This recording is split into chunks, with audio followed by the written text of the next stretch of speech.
సన్న బియ్యం గొప్పోడు తినే బియ్యాన్ని సన్న బియ్యాన్ని ప్రతి పేద కుటుంబం కూడా 3 పూటలు తినాలని చెప్పి ఇవాళ మన ప్రభుత్వం గౌరవ ముఖ్యమంత్రి నిర్ణయం తీసుకొని దానికి మీ బిడ్డగా అమలు చేస్తూ నిజంగా ఇవాళ ఈ ఆలేరుకు సంబంధించి యాదాద్రి భువనగిరికి సంబంధించి అధికారులంతా కూడా పొద్దున్న నుంచి ఈ గ్రామానికి కావాల్సినటువంటి అన్ని సదుపాయాలు ముఖ్యంగా ఇల్లు లేని నిరుపేదలకు రేషన్ కార్డు లేని ప్రతి ఒక్క కుటుంబాన్ని ఇక్కడ అధికారులంతా కూడా పూర్తిగా పరిశీలించి రేపు పొద్దున కలెక్టర్ గారు, జేసీ గారు, ఆర్డీఓ గారు, ఎంఆర్ఓ, ఎండిఓ సంబంధిత అన్ని శాఖల అధికారులు కూడా ఈ గ్రామం పూర్తిగా క్షుణ్ణంగా పరిశీలించి ప్రభుత్వ పథకాలు అందజేయాలనే ఉద్దేశంతో ఈ ప్రజాపాలనలో గౌరవ ముఖ్యమంత్రి రేవంత్ రెడ్డి గారి నాయకత్వాన ఏదైతే మనం అధికారం రాకముందుకు ఇచ్చినటువంటి హామీలతో పాటు ప్రజలకు అవసరం ఉన్నటువంటి అభివృద్ధి సంక్షేమం రెండు కళ్ళ లెక్క గత ప్రభుత్వాలు 10 సంవత్సరాల విధ్వంసం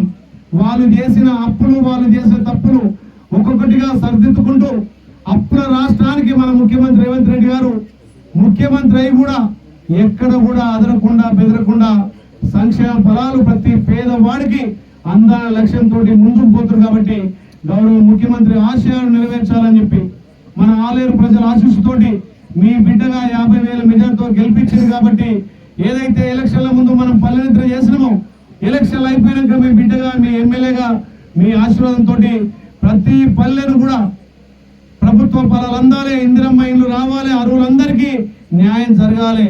కులాలకు అతీతంగా, మతాలకు అతీతంగా, పార్టీలకు అతీతంగా లబ్ధిదారులను ఎంపిక చేయాలనే ఉద్దేశంతో ఇవాళ మోటకొండూరు మండలం వట్టూరులో పల్లెనిద్ర చేసి మా దళిత వాడలో మా దళిత అక్క చెల్లెలు మా అన్నలతోటి సహపంక్తి భోజనం చేసి ఏదైతే ప్రభుత్వం ఇస్తున్నటువంటి సన్న బియ్యాన్ని తిని ఆ కాలనీలో గతంలో కేసీఆర్ ఏ గ్రామంలో అయితే నిద్ర చేసి ఏ ఇంట్లో మాట ఇచ్చి మాట తప్పిండో ఈ ప్రభుత్వం మాట ఇవ్వకుండా వాళ్ళందరినీ గుర్తించి ఇవాళ స్పెషల్ ప్యాకేజీ కింద దళితులకు 25 ఇండ్లు మంజూరు చేసి రేపు పొద్దున వాళ్ళకి మంజూరు పత్రాలు అందించి ముగ్గు మోసే కార్యక్రమాన్ని కూడా ఈ పల్లె నుంచి శ్రీకారం చుట్టున్నాం. కాబట్టి అర్హులందరికీ ప్రభుత్వ పనులందరి లక్ష్యంతో మనం ముందుకు పోతున్నాం.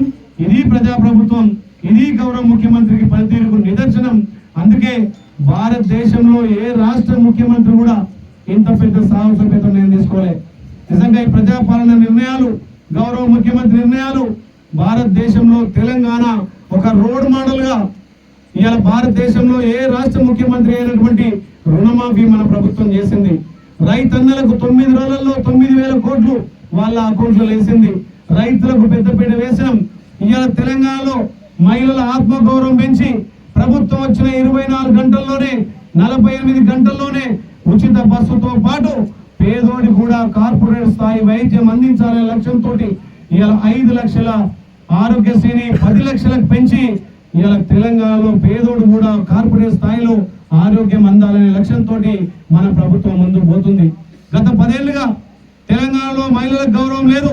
మన ప్రభుత్వం, మన గౌరవ ముఖ్యమంత్రి మహిళలకు పెద్దపీట వేసి అన్ని విధాల అన్ని పథకాలు కూడా మా అక్క చెల్లెళ్ళు, మా తల్లుల పేరిస్తే లక్ష్మి ఇంట్లో ఆర్థికంగా ఇల్లు అభివృద్ధి అయితే ఆ ఇంట్లో లక్ష్మీదేవి తాండవిస్తుంటారు.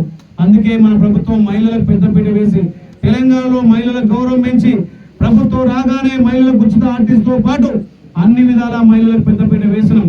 1 కోటి మంది మహిళలను కోటీశ్వరం చేయాలనే లక్ష్యంతో ఇవాళ పెట్రోల్ బంకులకు ఓనర్లను మా అక్క జిల్లాలను చేస్తున్నాం. ఇలా ఆర్టీసీ బస్ ఓనర్లను చేస్తున్నాం. టీ స్టాల్లు వాళ్ళ పేరు పెడుతున్నాం. మహిళా సంఘాలకు వడ్డీలను ఇస్తున్నాం. మహిళా సంఘాలను ప్రోత్సహిస్తున్నాం. ఇందిరమ్మ ఇల్లు కానీ ఏ పథకం చేపట్టినా మా అక్క జిల్లాల పేరును ఇస్తున్నాం. కాబట్టి ఇది ప్రజాప్రభుత్వం, గౌరవ ముఖ్యమంత్రి రేవంత్ రెడ్డి గారి పరిపాలన ఇది నిదర్శనంగా నిజంగా కూడా చాలా సంతోషం. పేదోడి 10 సంవత్సరాల సొంతింటి కళ నెరవేర్చింది ఈ ప్రభుత్వం. 10 ఏళ్లుగా రేషన్ కార్డు లేదు. 10 ఏళ్లుగా పేదోడి ఆత్మ గౌరవ ప్రతీక అయినటువంటి రేషన్ కార్డు కూడా మన ప్రభుత్వమే. ముఖ్యంగా ఆలేరులో సుమారు 48,000 మందికి ఇలా కొత్త రేషన్ కార్డులు ఇచ్చి సన్న బియ్యం అందిస్తున్నారు.